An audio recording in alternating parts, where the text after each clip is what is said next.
Buenos dias, damas y caballeros. Another day, another war. Another day of propaganda and cyber war. Yan tayo. That's why that's one thing that keeps us going dito sa vlogging. I treat each day as a or night even as a day of fighting. Kasi we are in the middle of war. We are in the middle of fighting the Chinese invasion through social media, through cyber war. Kasi lahat ito mga ginagawa ng mga politiko, lalo na yung forces loyal to the Dutertes, ngayon kay Sara Duterte and former President Rodrigo Roa Duterte. They are not just fighting for political survival. Also they are fighting for China. At nakita na natin yan nung naging presidente si Duterte. He was really fighting for China, and proven naman yan until now they are doing that. But to give China access, to give China control, or to turn over the Philippines to China, kailangan they should first take control of the country. Na ngayon, syempre, hawak dito sa bansa natin ay si President Bongbong Marcos. Kaya they will not stop at anything. They will manufacture stories. They will come up with mga propaganda ops with a budget daw of 300 million. Financed by the husband of Sara Duterte na si Mans Carpio. So they will bring down the Marcos administration through coup d'etat, so that they can install a Chinese puppet in Malacanang. So lahat ito, they are waging a war daily, and so must we. Kaya andito rin si Vlogcaster helping wage this war. Kasi every day good and bad forces are fighting over control of the minds of the people.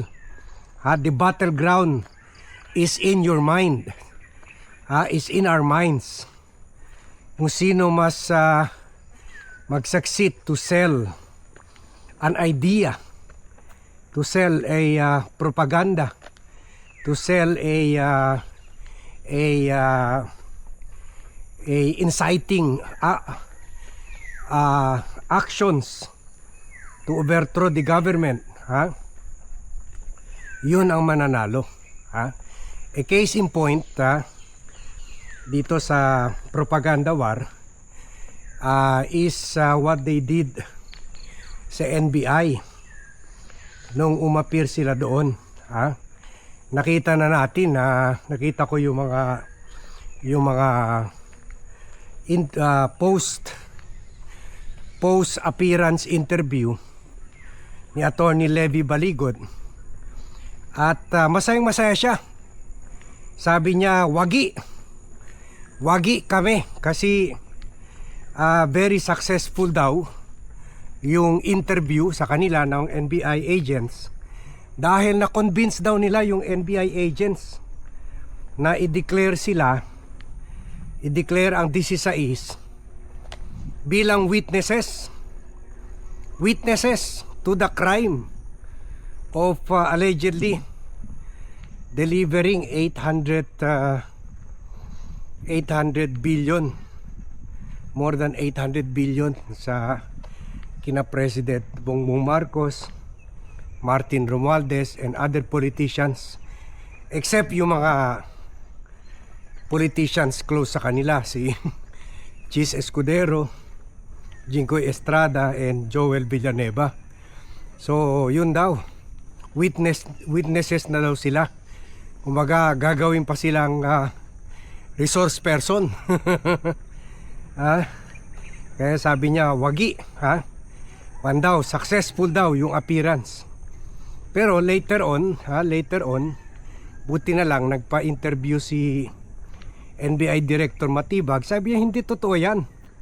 Oo, kinoconsider namin gawin sila witnesses, pero i-testing muna namin yung kung totoo ba yung sinasabi nila, kung totoo ba yung mga personalidad na sinasabi nila ganun sila. Kasi ngayon pala sila mismo umamin, hindi pala lahat Marines, kundi meron former Philippine Army personnel. So doon pa lang bistado na sila. So sabi niya, in fact, we consider them as persons of interest. O yun, persons of interest in plain language ay suspects. So nakikita nyo yung, in fact, pwede nga natin masabi na sa first round ng salpukan ng 16, kasi missing dalawa sa first salpukan ng 16 na fake na Marines laban sa NBI, sa media war, sa propaganda war, sa PR war, parang panalo ang kampo ng mga DDS, ang kampo nila Defensor, nila Baligot, nila Topacio. Kasi ngayon pinapalabas nila na pinatawag sila, sinupena sila, pumunta sila kasi marami mga vloggers, pati mga TV reporters sinasabi sumipot matapang na sumipot ang 16. Ang question, yun lang ba yun? Sumipot lang ba? Yun lang bang importante? Hindi ba dapat yung sumipot? Pero meron bang sinabi o wala? May bagay ba ni binulgar o wala? May nakuan ba sila? Nag-grill ba sila ng mga investigador ng NBI ukol sa affidavit o wala? Sabi ni Melvin Malibag, wala. Kasi ang binigay lang nila pangalan, serial number, at yung record of employment daw kay Saldico, na kahit sino pwede lang doktorin, hindi na kailangan pumunta ka sa recto Photoshop lang, tapos na, pati signature ni Saldico kuha. So pero nung tinanong na sila anything about the affidavit, yun ang sagot, I invoke my right to self-incrimination. Kaya yun, pinabalik sila sa 17. So nakikita nyo yung gaano ang tinatawag namin na propaganda play. Morning. Paano pinaglaruan yung narrative, paano iniimpluwensyahan yung narrative na syempre kung mga DDS, at syempre kinakalat na ito ng mga DDS vloggers na successful, matapang sila humarap sa NBI at pinagtotoo nila yung affidavit. Pero this is not so, according to Melvin Malibag. Kaya i-share nyo itong vlog. Nakikita nyo na paano nila minamanipula yung istorya. Iba ang sinasabi nila Baligot, nila Mike Defensor, iba rin ang sinasabi ni Matibag.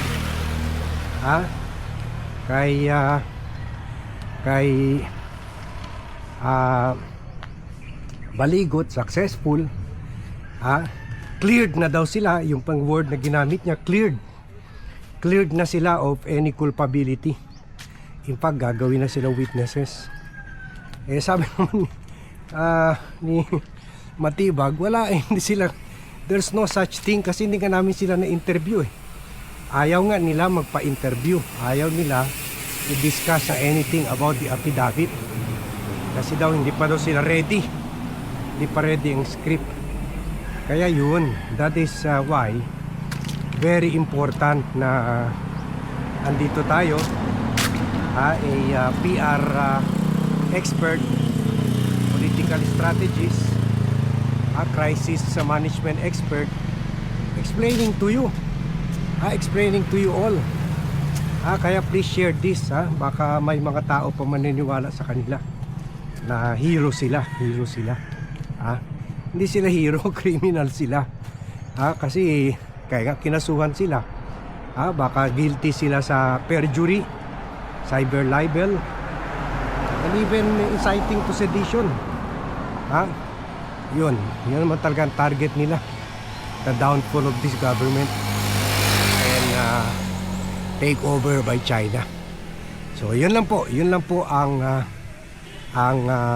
analysis natin dito sa issue na ito, and also ina-expose natin yung mga PR talks nila, mga PR strategy nila na bistado natin.